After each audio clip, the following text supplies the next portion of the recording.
Assalamualaikum warahmatullahi wabarakatuh.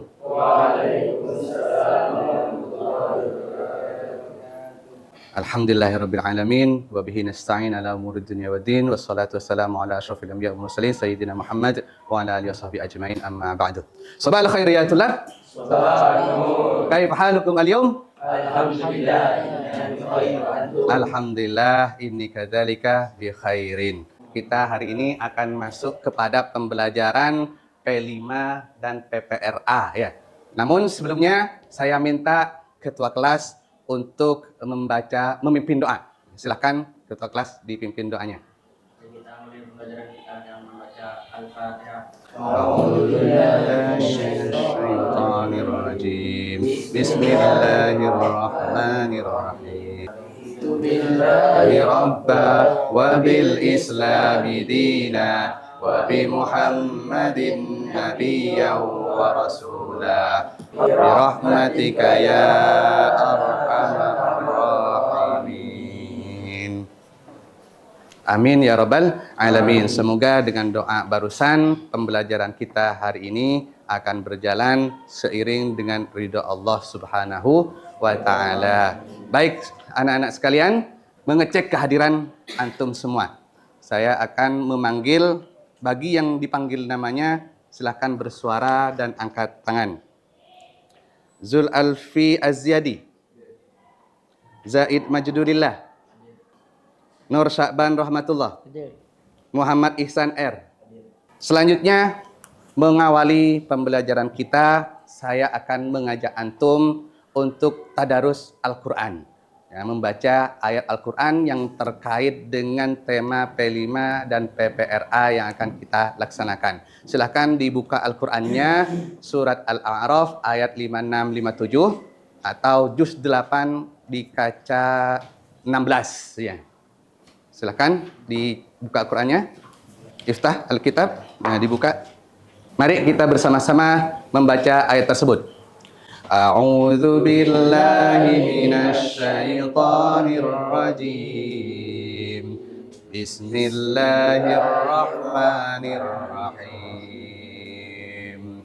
Wa la tufsidu fil ardi ba'da islahiha wad'uhu khawfan wa tama'an. Inna rahmatallahi qaribum minal muhsinin. Sadaqallahul azim. Ayat tersebut itu berisi tentang perintah supaya kita menjaga keberlangsungan kehidupan di alam semesta di dunia ini. Sebelumnya saya akan menyampaikan tujuan dari pembelajaran kita hari ini, yaitu pertama kita akan memperkenalkan tentang P5 dan PPRA. Kemudian kita akan memperkenalkan antum tentang tema atau proyek yang akan kita laksanakan dalam P5 dan PPRA. Selanjutnya saya akan memperkenalkan kepada antum tentang bahaya sampah plastik dan cara pengelolaannya. Perhatikan baik-baik.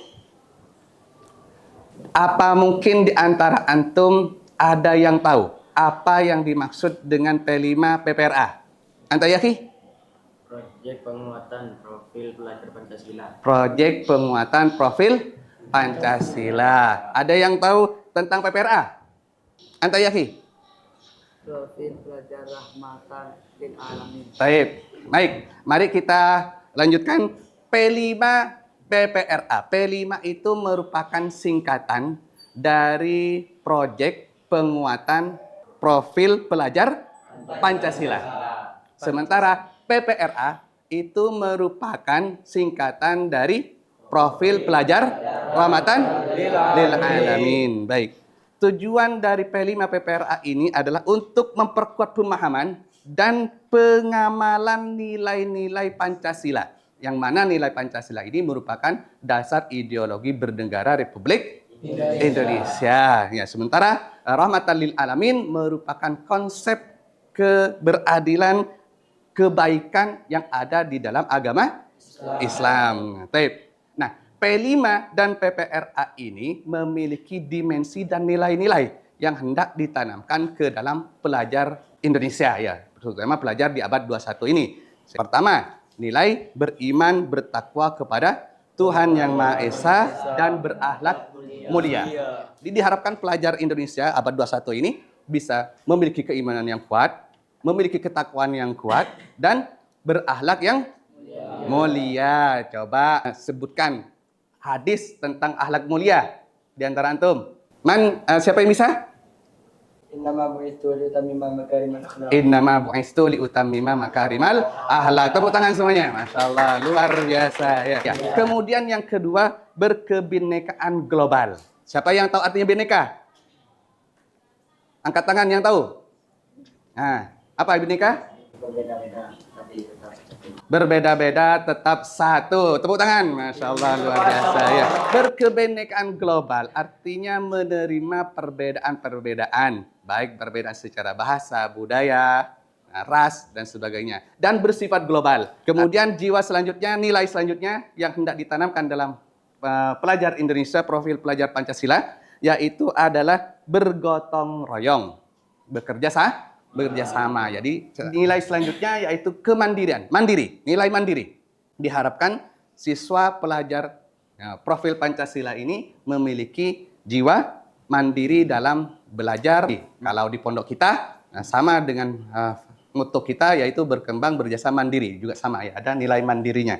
Kemudian bernalar kritis, nomor 5. Bernalar kritis. Bernalar kritis artinya memiliki pandangan yang tajam dalam hal menerima informasi ataupun fakta. Kemudian kreatif. Nah, kreatif ini adalah mampu menciptakan, gitu ya. Mampu menciptakan kreatif, sesuatu yang baru, kreatif. Nah, ini dimensi nilai yang ada di dalam P5. Sementara nilai-nilai di dalam PPRA. Apa itu PPRA? Profil pelajar rahmatan lil alamin. Nah, profil pelajar rahmatan lil alamin. Nilai-nilai yang ada di sana yang hendak ditanamkan adalah berkeadaban, yaitu ta'addub, berkeadaban, berakhlak mulia. Tadi ya, innama bu'istu liutammima makarimal akhlak. Kemudian yang kedua, qudwah, keteladanan.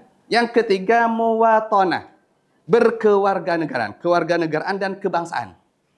Mencintai tanah air, gitu ya. Hubbul watan minal iman. Keempat, mengambil jalan tengah atau tawassud.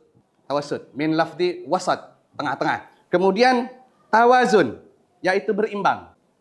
Imbang, tidak condong kanan, tidak condong kiri, tidak ekstrim kanan, tidak ekstrim kiri. Kemudian i'tidal, lurus dan tegas. Dari lafaz adil, bisa membedakan hak dan kewajiban, gitu ya. Kemudian yang ketujuh, kesetaraan atau musawah.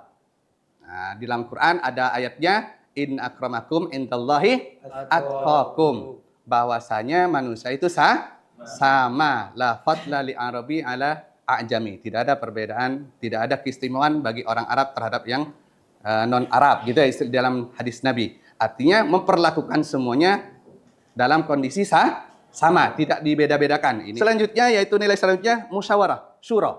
Dibiasakan pelajar rahmatan lil alamin ini memiliki nilai syura, bermusyawarah. Ya, senang musyawarah dalam memecahkan masalah ya. Selanjutnya toleransi. Toleransi itu tasamu. Siapa yang tahu artinya toleransi? Anta yahi? Tidak tahu. Baik, mungkin ada yang tahu di antara antum? Angkat tangan. Taib. Apa artinya toleransi? Menghormati dan menghargai perbedaan. Tepuk tangan semuanya. Masya Allah, luar biasa. Nah, yang terakhir adalah dinamis dan inovatif. Dinamis itu bersifat fleksibel, ya. Dan inovatif. Inovatif itu berkembang. Tadi sama dengan falsafah moto pondok kita, berkembang, berjasa, mandiri. Ini nilai-nilai yang ada dalam PPRA. Manfaat proyek P5 dan PPRA diharapkan menjadi sarana optimal untuk mendorong peserta didik menjadi pelajar sepanjang hayat yang kompeten, berkarakter, dan berperilaku sesuai dengan nilai-nilai Pancasila dan nilai-nilai Islam rahmatan lil alamin. Ini tema yang akan kita laksanakan di P5 dan PPRA ini adalah tema gaya hidup berkelanjutan sesuai dengan ayat yang dibaca tadi di awal, wala tufsidu fil ardi ba'da islahiha. Gaya hidup berkelanjutan. Topiknya adalah mengolah sampah plastik menjadi karya seni. Proyek profilnya memanfaatkan dan mengolah sampah plastik di lingkungan madrasah. Adapun dimensi P5 yang hendak dicapai dari proyek tersebut adalah satu, beriman, bertakwa kepada Tuhan Yang Maha Esa dan berakhlak mulia, kemudian gotong royong dan kreatif. Kemudian nilai PPRA-nya yaitu berkeadaban atau ta'adub, dinamis dan inovatif, tatawur wabtikar, dan toleransi atau tasamuh. Nah, baik itu tentang tema P5 dan PPRA yang hendak kita laksanakan. Sekarang saya akan menjelaskan tentang bahaya sampah plastik. Mungkin di antara antum ada yang sudah tahu apa saja bahayanya sampah plastik bagi kehidupan manusia atau bagi makhluk hidup. Silakan bagi yang tahu angkat tangan. Taib, Yahi, anta. Pencemaran tanah air. Pencemaran tanah air. Baik, ada lagi yang lain? Bisa menyebabkan banjir. Bisa menyebabkan banjir. Mungkin ada yang lain? Polusi udara. Polusi udara, Masya Allah, luar biasa. Tepuk tangan semuanya.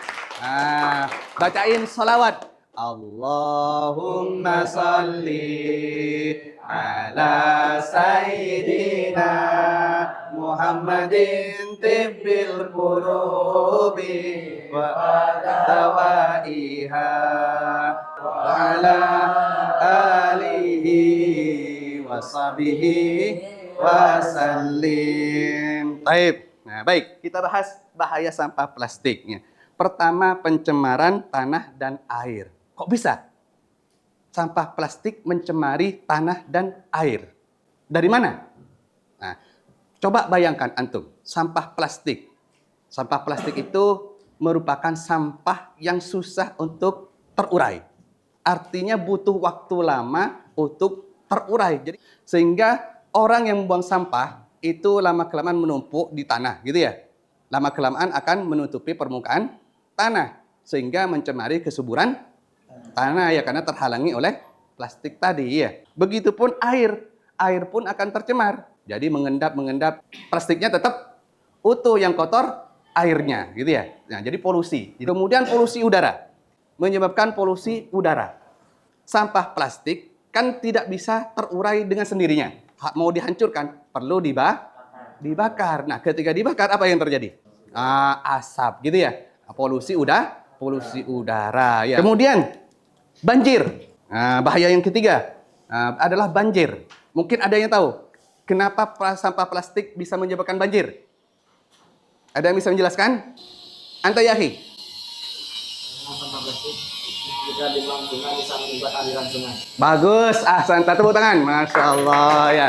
Nah, karena sampah plastik ketika dibuang ke sungai, dihanyut oleh hujan, itu akan menyumbat jalurnya air. Kemudian yang terakhir bahaya sampah plastik adalah hewan-hewan bisa mati. Nah, kok bisa hewan mati gara-gara sampah plastik? Nah, sebagaimana antum tahu, hewan itu kan nggak punya akal. Nggak tahu membedakan makanan dan plastik. Masuk ke dalam laut. Oleh ikan itu dikiranya makanan, dimakan sama ikan. Akhirnya perutnya penuh dengan plastik, ya mati ya gitu ya. Sekarang bagaimana cara mengolah sampah plastiknya? Pertama adalah daur ulang. Daur ulang ini merupakan proses menjadikan sampah atau barang tidak berguna itu menjadi kembali berguna. Ya, daur ulang ini ada dua macam. Dari perusahaan, kita memanfaatkan perusahaan, pabrik gitu ya. Seperti pemulung itu ngambil sampah plastik, kemudian dikumpulkan, dijual ke pabrik gitu ya. Bisa juga daur ulang dilakukan sendiri. Contohnya apa? Misalnya gelas plastik. Ya, antum jadikan sebagai pot bunga, boleh ya. Plastik dijadikan tempat pensil dan lainnya. Artinya dimanfaatkan kembali. Itu kemudian kerajinan tangan, mengandalkan keterampilan kita. Sampah plastik itu oleh antum dikreatifkan sesuai kreatifan. Gitu. Nah, yang ketiga, dibuat bahan bakar. Yang terakhir, eco-brick. Eco-brick ini adalah dua kata yang terdiri dari eco dan brick. Eco artinya ramah, brick itu bata. Bata ramah lingkungan. Artinya menyusun sampah plastik itu menjadi bahan yang bisa menyusun sebuah bentuk. Baik, sampai di sini mungkin ada yang mau bertanya. Silakan angkat tangan. Nah, Taib, ya akhi. Baik, mungkin ada kelompok di antara antum, teman-teman antum yang mau menjawab bagaimana cara membuat rumah menggunakan sampah plastik. Silakan angkat tangan yang mau menjawab.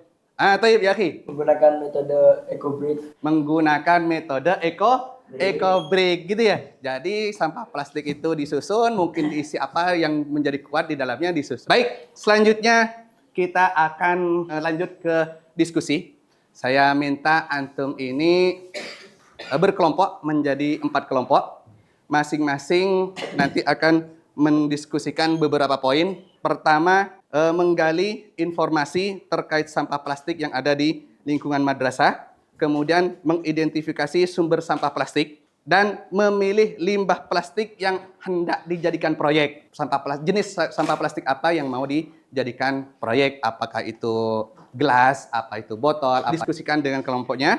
Kemudian setelah ketemu jenis sampah plastiknya yang mau digunakan, kemudian tentukan jenis produknya, karyanya yang mau dibuat apa. Baik, sekarang minta antum satu kelompok terdiri dari 4 orang. Silahkan berkelompok. Ya, bangkunya disatukan ini ya. Ya, berkelompok menjadi 4 orang. Saya bagikan lembar kerjanya.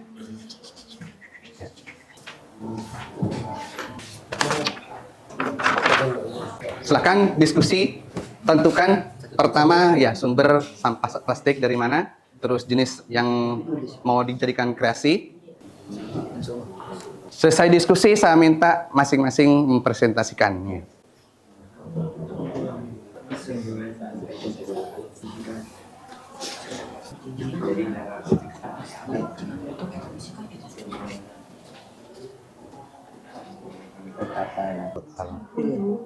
Taib, cukup diskusinya? Sudah cukup. Taib. Sekarang silahkan kembali ke posisinya semula. Ya. Ke posisi semula. Silahkan kembali ke posisi semula. Baik, kita minta masing-masing kelompok untuk mempresentasikan hasil diskusi barusan. Dimulai dari kelompok 1, dipersilahkan. Assalamualaikum warahmatullahi wabarakatuh. Waalaikumsalam warahmatullahi wabarakatuh. Kelompok 1 sepakat mengumpulkan sampah buah-buah bungkusan makanan atau minuman, membuat kerajinan tangan seperti vas bunga. Assalamualaikum warahmatullahi wabarakatuh. Luar biasa ya. Jadi akan ngambil dari sedotan plastik. Baik, kelompok kedua, silakan dipresentasikan hasil diskusinya. Assalamualaikum warahmatullahi wabarakatuh. Bungkus makanan dan botol. Dan dari bungkus makanan itu bisa menjadi sajadah dengan cara kita merajutnya gini-gini. Jadi Masya Allah. dan bisa juga dilanjut jadi tas, dirajut tas. Mungkin cukup sekian yang dapat saya sampaikan. Selamat maaf. Wassalamualaikum warahmatullahi wabarakatuh. Waalaikumsalam. Luar biasa ya. Sajadah dari plastik. Masya Allah, luar biasa. Kelompok 3, silakan dipresentasikan. Kelompok 3. Assalamualaikum warahmatullahi wabarakatuh. Waalaikumsalam warahmatullahi wabarakatuh.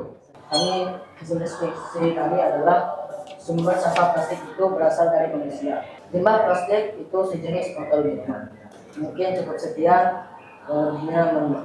Wassalamualaikum warahmatullahi wabarakatuh. Waalaikumsalam warahmatullahi wabarakatuh. Kita akan memanfaatkan botol plastik. Nah, baik, itu kelompok 3. Kelompok 4, silakan. Iya.